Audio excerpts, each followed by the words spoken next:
All right, guys, what's going on? Welcome in. So we got to ask the question, is Monday night a must win for the New York Jets? Right? AFC East matchup against the Miami Dolphins in Miami, the winless Miami Dolphins. You kind of feel like what can go wrong will go wrong for this Dolphins team so far this season.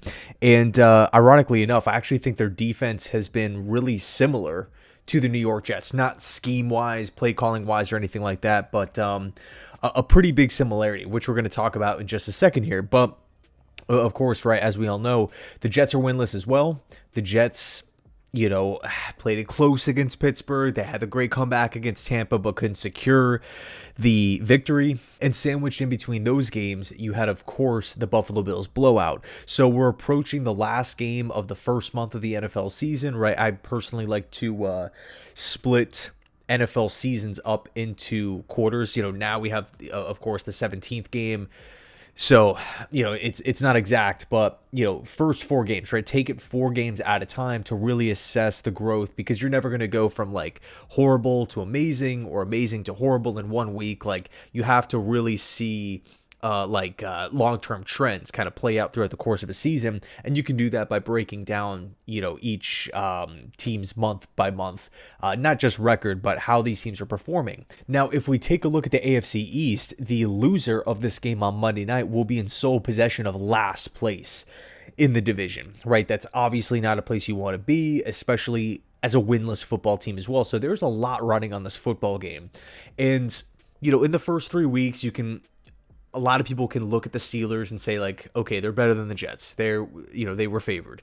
Buffalo, they're better than the Jets. Tampa, they're better than the Jets.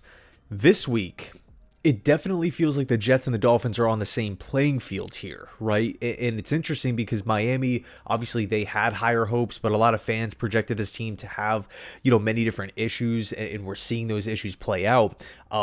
Personally, I didn't think Miami was going to look this bad to start the season, and who knows?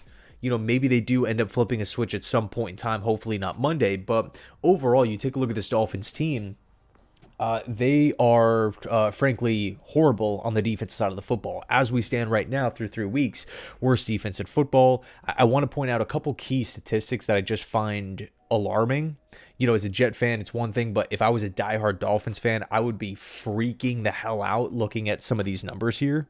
So they're 32nd, they're dead last here in points per game on the defense side of the football. They are allowing so many points, so many touchdowns. They are last, 32nd, in opposing completion percentage, right? So you're thinking, okay, well, the defense is allowing a ton of points, but opposing quarterbacks, granted one of those games, Josh Allen, but the other two, Drake May, Daniel Jones.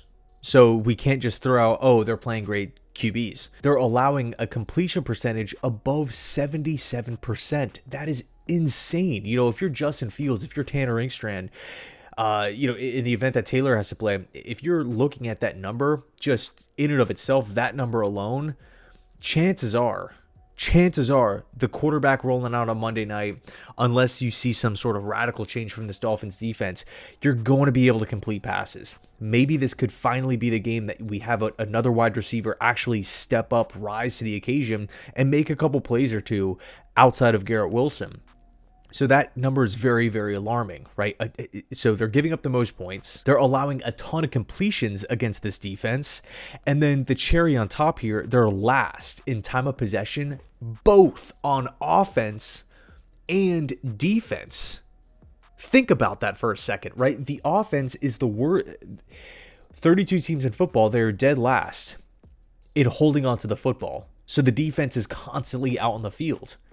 And then you look at their time of possession, they can't get off the field. Now, another statistic that I find pretty interesting here that goes hand in hand with the defensive time of possession, third down conversion rate.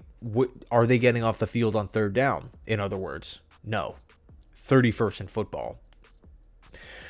So the Jets are going to be playing against a defense that is constantly on the field, that is beat up, worn down, and they cannot get off the field on third downs. Again, if you are Fields, if you are Inkstrand, you got to be looking at that number saying, okay, the chances of us going on long drives, sustaining drives here, I think it's a lot higher, theoretically, then of course going up against Buffalo, Tampa, teams like that. So on the surface, this Jets offense should be able to have offensive success. So that's pretty cool, right? That's encouraging as a Jet fan. You're looking at those numbers and you're feeling a little bit better about Monday, right? Just understanding truly how poor the Dolphins defense has performed up to this point. With that said, though, the real problem of this football team has been the defense. We have talked so much about it, right? You have a veteran defensive play caller running a system that he feels comfortable in. You have a bunch of players that fit this system. You have all pros. You have first-round picks. You have millions of dollars spent on this defense, and it has been frankly horrible given the first 3 games of the season. Will it turn around? Who knows? I hope so. Man, I freaking hope so. But up to this point, they just keep allowing touchdowns. They keep allowing drives, right? So how will this unit look? How will this unit respond after 3 straight poor performances? This go round, whole world is going to be watching. AFC East rivalry game. Divisional game. Given the context, given the situation that the Dolphins and the Jets are in, this game is freaking massive, man. It is huge. It's absolutely huge. Are they going to go out and lay another egg? Now, I said at the start of this that the Dolphins defense and the Jets defense, they kind of have been, they remind me of each other. Not scheme, not defensive play calls, but what is it about the Dolphins defense and the Jets defense that just, I feel like they kind of mirror each other. They both should be better. They both should be better. Look at the amount of talent on that Dolphins defense. Bradley Chubb, Jalen Phillips, Kenneth Graham, Micah Fitzpatrick, right? I'm a big fan of Jordan Brooks. I like his potential. Chop Robinson in year 2, right? Coming off a really impressive rookie season. He performed better than I initially thought coming out of Penn State, but they added some veterans, right? Matt Judon, Rasul Douglas, Jack Jones, I felt like was a pretty underrated pickup for Miami, coming in at a pretty big position of need. Like this defense, I understand that this team traded Jalen Ramsey away, but how is the defense how is it this bad? How is it this bad? Like the talent is there. And of course you're looking at the Jets locker room and you're saying the same thing. Quincy, Quinnen, Sauce, Carter, Stevens, Cisco, all these, Harrison Phillips, all these guys. Granted, no Jermaine Johnson last week, but still, Will McDonald. How is the defense performing this poorly? We've talked a lot about, where I think the issues lie with this Jets defense. I feel like we're getting a lot of vanilla calls. I think quarterbacks that the Jets have gone up against are understanding exactly what the Jets are doing. And so not only are they just understanding and seeing what's happening in front of them, but they're actually delivering pretty accurate footballs as well. They know where they're going pre-snap. The blitzes feel very, very obvious, and guys just simply have not covered. That's really the bottom line. I feel like the pass rush has been there. I feel like in certain moments, like we've shown the ability to stop the run. I like the roster. I like the talent as far as the stuffing the run goes, but it hasn't been perfect. But I don't think that's been like the main point of emphasis here. Like this is why the defense stinks. Again, I think it's those problems that we talked about before. From what I've seen of the Miami Dolphins defense, I think it's because they're on the field so damn much. First of all, I felt like maybe there's been some effort issues in the first 2 weeks, and then Tua's been turning the football over like crazy. 4 picks in the first 3 games, 1 fumble lost. By the way, he's been sacked 8 times as well. So, the offense can't get rolling. They're punting, turning the ball over, punting. The defense is on the field. Of course, if the defense, it's unrealistic to assume that the defenses in today's league are holding opposing offenses to 3, 6, 9, 10, 13 points weekly. It's just too much of an offensive league with starting field position and the refs and the calls and the talent really across the league. It's too much firepower. So, I think yet the numbers, in totality look a lot bigger, but I think when talking about ranked defenses, we can't compare them to the defenses like 20, 30 years ago. We have to look at what's happening in the league today. because it's just two different games, really. They're called completely differently.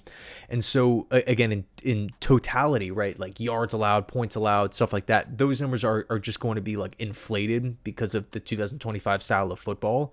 But that doesn't change the ranking on where you are within the league. You know, if you're consistently putting up 32s, 31s, 30s in different aspects, chances are this defense is not very good.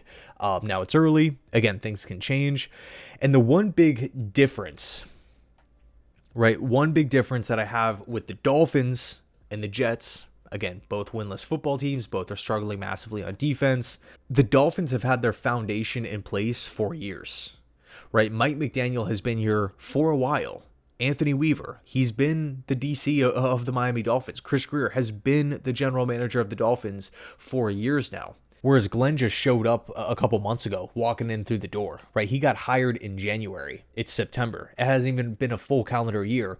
There is a lot to clean up with this Jet squad. He's not going to have all the answers. He's a first-time head coach. He's not going to have every single facet, every single roster spot filled, everything that you want about a great organization. He's not going to be able to accomplish those things realistically in 3 weeks. In 4 weeks, in 5 weeks, right? It's going to take time here. So, you know, again, the key difference, Glenn just got here. Mike McDaniel's been there for years. So we'll see what happens on Monday night. Let me know your thoughts down below in the comment section. This was kind of like a half preview video. I have some more things I want to dive into with, you know, the full-on official preview, which will drop later on in the week. So let me know your thoughts down below. Thanks so much for watching. I appreciate it. And as always, go Jets.